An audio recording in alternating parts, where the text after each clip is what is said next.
Meron ka tigala ba? Nag-aarkila ako ng katulong, pre. Nag-aarkila ako katulong. Isang araw, isang libo. Isang araw, 1,000.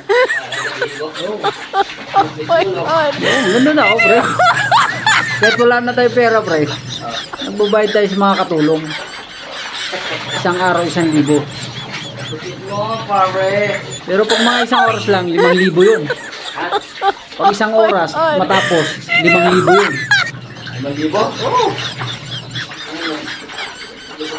Ikaw na kukunin ko, tagala pa. Para ano? Kaso lang, huwag mong ibadlaw. Diretso, ano muna, sampay. Sayang ang sabon.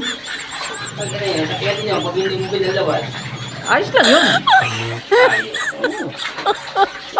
Ang ano kasi doon, sayang ang sabon. Bibili ka. Tapos, iwawala mo lang yung sabon. Oo. Diretso banlaw na.